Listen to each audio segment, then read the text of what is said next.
আলহামদুলিল্লাহ রাব্বিল আলামিন ওয়া সলাতু ওয়াসসালামু আলা সাইয়্যিদিল মুরসালিন নবিয়িনা মুহাম্মদ ওয়া আলা আলিহি ওয়া সাহবিহি আজমাইন আম্মা বা'দ। প্রিয় ভাইরা আমার, যে প্রশ্ন আমাদের সামনে এসেছে খুবই গুরুত্বপূর্ণ প্রশ্ন, সেটা আছে যে প্রশাসকবিহীন জীবন যাপন এটা সঠিক কিনা। আমরা বলি যে এটা কোনোভাবেই সঠিক না। এটার একবারে যথার্থ প্রমাণ হচ্ছে রাসূল আকরাম সাল্লাল্লাহু আলাইহি ওয়াসাল্লামের মৃত্যুর পরকার মানে যে পরিস্থিতি, সেটা থেকে আমরা বুঝতে পারি। রাসূল আকরাম সাল্লাল্লাহু আলাইহি ওয়াসাল্লাম যখন মৃত্যুবরণ করেছেন তখন সাহাবায়ে কেরাম ওনার দাফন কাজ কিন্তু শেষ করেনি, তার আগেই কিন্তু আমির নির্ধারণ করেছেন এবং এটা নিয়ে সময় পেরিয়েছে, এটা নিয়ে কথোপকথন হয়েছে মুহাজির এবং আনসারদের মাঝে। কেউ প্রস্তাব দিয়েছেন যে মুহাজিরদের থেকে একজন আমির, কেউ আনসারীদের থেকে একজন আমির, এটা সমঝোতামূলক। কেউ বলেছেন না, আনসারীদের মধ্যে থেকে আমির হতে হবে, কারণ তারাই জায়গা দিয়েছেন বলে এত অগ্রসর হয়েছে ইসলাম। কেউ বলেছেন মুহাজিরদের থেকে আমির হবে, কারণ তারা হিজরত করে নিজের এলাকা ছেড়েছেন, কোরবানি দিয়েছেন ইসলামের জন্য বেশি। এই জাতীয় অনেক কথাই চলছিল। সর্বশেষ হযরত আবু বকর রাদিয়াল্লাহু আনহু একটা হাদিস তিনি শুনেছেন, আল-আইম্মাতু মিন কুরাইশ। এটার পরিপ্রেক্ষিতে পরবর্তীতে হযরত ওমর ফারুক রাদিয়াল্লাহু আনহু তার হাতে বায়াত করলেন, সবাই বায়াত করলো। তারপরেই আপনার রাসূল আকরাম সাল্লাল্লাহু আলাইহি ওয়াসাল্লামের দাফন কাফন হয়ে গেল। তো এই যে দীর্ঘ সময় গেল, অথচ রাসূল আকরাম সাল্লাল্লাহু আলাইহি ওয়াসাল্লামকে তারা আগেই দাফন কাফন করে ফেলতে পারতেন, কিন্তু তারা সেটাকে অগ্রাধিকার দেয়নি, বরং অগ্রাধিকার দিয়েছেন যে আমির নিযুক্ত করা। এটা খুবই গুরুত্বপূর্ণ। যেখানে রাসূল আকরাম সাল্লাল্লাহু আলাইহি ওয়াসাল্লাম কোনো সফরে গেলে দুই বা দুইয়ের অধিক মানুষ থাকলে একজনকে আমির বানানোর জন্য আদেশ করেছেন, আর সেখানে পুরা একটা রাষ্ট্রের মানুষ, যেখানে কোটি কোটি মানুষ, সেখানে এতগুলো মানুষ আপনার নেতৃত্বহীন ভাবে, প্রশাসক ছাড়া এইভাবে থাকবে, সেটা শরীয়ত কখনো চায় না, কারণ বিশৃঙ্খলা শরীয়ত চায় না।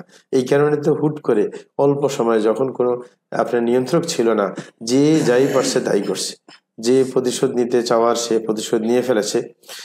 এখন কিন্তু আস্তে আস্তে নিয়ন্ত্রণে চলে এসেছে। যদিও এখনো শপথ গ্রহণ করা হয়নি, হয়তোবা কালকে রাত্রের দিকে হয়তোবা শপথটা হবে, কারণ যাকে প্রধান উপদেষ্টা বানানো হচ্ছে তিনি এখনো দেশে আসতে পারেননি। সুতরাং আমরা বলবো তারপরে একটা নিয়ন্ত্রণ এসেছে, কারণ চয়ন হয়ে গেছে যে কাকে কাকে দায়িত্ব দেওয়া হবে এবং সেনাবাহিনী সেটা নিয়ন্ত্রণ করছেন। তো আমরা বলবো যে এরকম এটা উচিত ছিল না, কিন্তু কারণে কারণে দেরি হয়ে গেছে। একটা হচ্ছে হয়তোবা ছাত্রদের মধ্যে থেকে প্রস্তাব আসতে একটু দেরি হয়ে গেছে, যার কারণে এই ঘটনা ঘটছে। যাই হোক, এটা তো আর এই পরিস্থিতি কেউ তো কল্পনা করে না হুট করে, যার কারণে একটু নিয়ন্ত্রণ করতে সময় লাগে। কিন্তু তারপরেও ধর্মীয় দৃষ্টিকোণ হচ্ছে দ্রুত প্রথমে আপনার রাষ্ট্রনায়ক নিযুক্ত করা, তারপরেই সমস্ত কাজ হয়ে যায় আর কি, এটা হচ্ছে নিয়ম। কিন্তু আমরা বর্তমান পরিস্থিতি যেটা আমাদের জন্য করণীয়, যেইভাবেই ক্ষমতা থেকে চলে যাক না কেন, আগের যারা ছিল জুলুম নির্যাতনে মানুষকে এমন ভাবে অতিষ্ঠ করে ফেলেছে যে তাদের আপনার চলে যাওয়াটা সবাই কামনা করেছে, এবং আল্লাহ শেষ পর্যন্ত সহজ করে দিয়েছেন। অনেকে তো মনে করেছে এত সহজ হতো না, কিন্তু আমরা আশাবাদী ছিলাম যে কোরআন বলেছে ইন্না মা'আল উসরি ইসরা, যত কঠিন হোক না কেন তারপরে সহজতা আছে। এই কারণে মুমিন যারা ছিলেন তারা অবশ্যই এই কথা বিশ্বাস করতেন যে সহজতা আসবেই আসবে, চলে এসে সহজতা আলহামদুলিল্লাহ। এখন কথা হচ্ছে যে আমরা যেই চেতনা নিয়ে এই মানে কিছু মানুষ জীবন দিয়ে দিল, এই চেতনাটাকে আমরা গুরুত্ব দিব। কি ঘটেছে, কে কাকে মেরেছে, সেগুলোর হিসাব করার আমাদের কাজ না, কিন্তু শরীয়তের চিন্তা হচ্ছে যে কেউ যদি চলে আসে যে কোনো ভাবে, ক্ষমতায় চলে আসে, শরীয়ত বলে, সালফে সালেহিনদের আদর্শ আছে যে ওই প্রশাসনকে মেনে নেওয়া। কারণ রক্তপাতের মাধ্যমে কেউ চলে আসলে তারপরে পরে আবার ওদেরকে সরাইতে গেলে আরো বেশি রক্তপাত হবে। সুতরাং শরীয়তে চায় তাদেরকে মেনে নেওয়া। সুতরাং ভবিষ্যতে যারা আসছে তাদেরকে মেনে নেওয়ায় কাজ হবে আপনার মানুষের জন্য, এবং তাদের পরামর্শ দেওয়া, এবং এটা করা উচিত। বর্তমানে এই পরিবেশ সৃষ্টি হয়েছে যখন অন্যায়ের বিরুদ্ধে লড়াই হয়েছে এবং ন্যায়ের পক্ষে ছাত্ররা লড়াই করেছে, এবং ছাত্রদের বক্তব্য থেকে আমরা আঁচ করতে পেরেছি তারা চায় নতুন একটা বাংলাদেশ, যেখানে মানুষ নির্যাতিত হবে না, যেখানে প্রত্যেকে তার অধিকার ফিরে পাবে।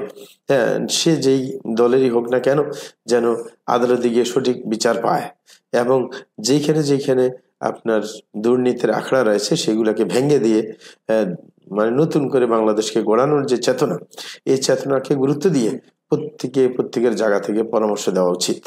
এবং বিশেষ করে বলবো, যারা আপনার যাদেরকে আল্লাহ ধী শক্তি দিয়েছেন, যাদেরকে আল্লাহ যোগ্যতা দিয়েছেন, তারা অবশ্যই পরামর্শ দিয়ে যাবেন। সরকারে যারা আসবে, অন্তর্বর্তীকালীন সরকারের মধ্যে, তাদেরকে অবশ্যই পরামর্শ দিতে থাকবেন।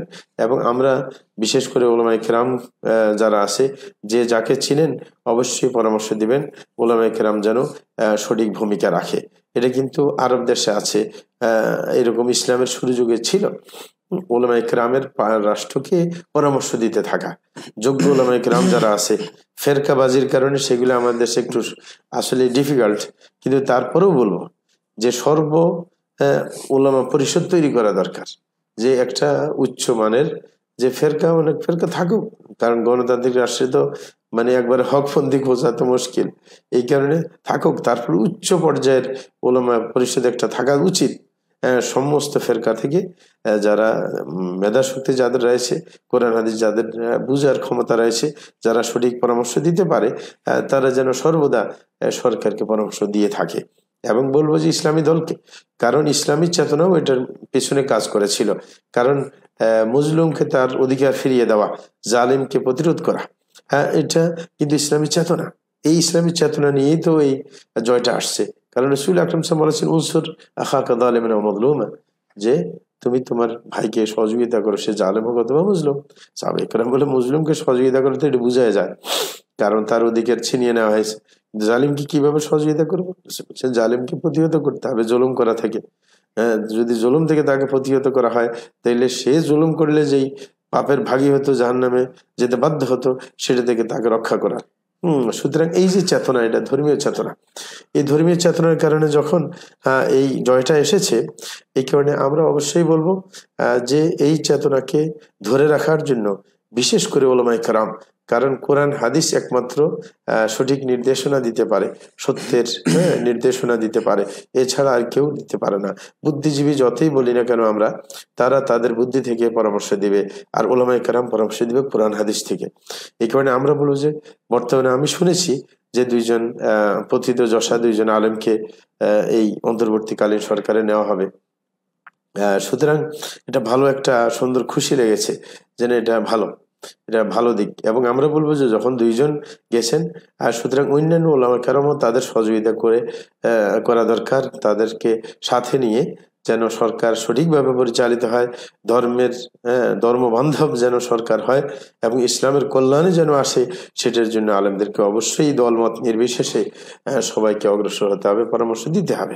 এবং আমরা বলবো যে আমরা যত ফেরকা যত বাড়বে, তত দ্বন্দ্ব বাড়বে। এই কারণে আমরা বলবো এই সুযোগে আমরা অবশ্যই প্রস্তাব করব, যারা ইসলামী দলগুলোতে রয়েছেন, যে সবাই নিজেদের ছোটখাটো ভুলকে সংশোধন করে জাতির স্বার্থে, ইসলামের স্বার্থে নিজেরা যেন এক হয়ে যায়, এক প্ল্যাটফর্মে যেন চলে আসি।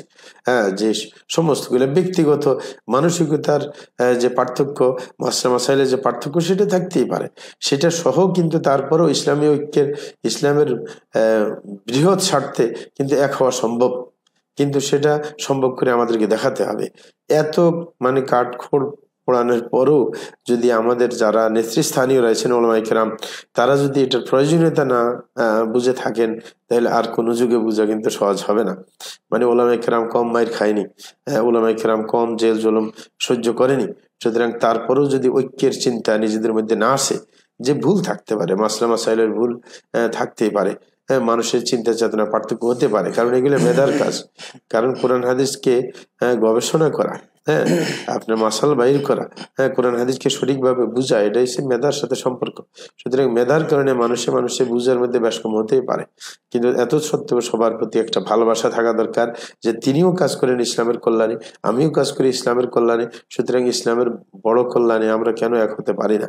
সুতরাং এটা বিশাল একটা সুযোগ যে আমাদের কাছে আসার এবং নিজেদের ভুলগুলা বুঝে নিজেদেরকে সংশোধন করে ইসলামের মহাকল্যাণে নিজেদেরকে নিযুক্ত করার। এই কারণে সেটাও করা উচিত ইনশাআল্লাহ। এবং আমরা প্রত্যেকে যারা জনগণ আছি, তারাও নিজেদের সাধ্যানুযায়ী নিজেদের আশেপাশের মানুষকে সঠিকের দিকে ধাবিত করার চেষ্টা করব। কারণ রাষ্ট্রপতি যখন জুলুম করে, এই জুলুমের প্রভাব পুরো দেশে পড়ে। এই কারণে জুলুম শুধু একবার গোড়াতে ছিল না, জুলুম কিন্তু বাংলাদেশের রন্ধ্রে রন্ধ্রে ঢুকে গেছে। এই কারণে প্রত্যেকে শিক্ষা নেওয়া দরকার যে জালেমের কি পরিণতি হয়। সুতরাং সেইখান থেকে শিক্ষা নিয়ে জুলুম মুক্ত একটা বাংলাদেশ আমরা চাই, যেখানে কোনো কারোর উপর কারোর জুলুম চলবে না। সে যেই ধর্মের হোক, যেই মতেরই হোক না কেন, প্রত্যেকে নিজের অধিকার সে ভোগ করার যেন সুযোগ পায়। আল্লাহর কাছে সে দোয়া করতে হবে, একে অপরকে কল্যাণের পরামর্শ দিতে হবে। কারণ রাসূল সাল্লাল্লাহু আলাইহি ওয়াসাল্লাম নিজেই বলছেন, আর দিন ওয়ান নাসিহা, যে দিনটা হয়েছে পরকল্যাণ কামিতার নাম। সেটা আপনার লিল্লাহি ওয়া লিরাসূলিহি ওয়ালি কিতাবিহি ওয়া আইম্মাতিল মুসলিমিন ওয়া আম্মাতিহিম। রাসূল বলছেন যে আল্লাহর কল্যাণ কামনা করা মানে আল্লাহর আনুগত্যের মাধ্যমে, এবং রসুলের কল্যাণ কামনা করা রসুলের আদর্শ বাস্তবায়নের মাধ্যমে, কোরআনের কল্যাণ কামনা করা, কোরআনের যেই আপনার আদর্শ নিয়ে এসছে, কোরআন যেই নীতি নিয়ে এসছে সেটা বাস্তবায়নের মাধ্যমে, এবং প্রশাসনের কল্যাণ কামনা করা, যারা প্রশাসন রয়েছে তাদেরকে সঠিক পরামর্শ দিয়ে, এবং জনগণের কল্যাণ কামনা করা, তাদেরকে সঠিক পরামর্শ দিয়ে, এবং সরকারের সহযোগী হিসাবে তাদেরকে ভূমিকা পালন করার সেই চেতনা দিয়ে। কারণ আমাদের দেশে সবসময় অপোজিশন পার্টি, আপনার বিরোধী পার্টি সবসময় সরকারের ভুল ধরার চেষ্টা করে। এটা একটা বিপদ। সুতরাং মানে এই শত্রু মিত্র এরকম পক্ষ বিপক্ষ সৃষ্টি না করে অবশ্যই একে অপরের কল্যাণে আসবে, সেটাই আমরা কামনা করবো ইনশাআল্লাহ। জাযাকুমুল্লাহু খাইরান, বারাকাল্লাহু ফিকুম।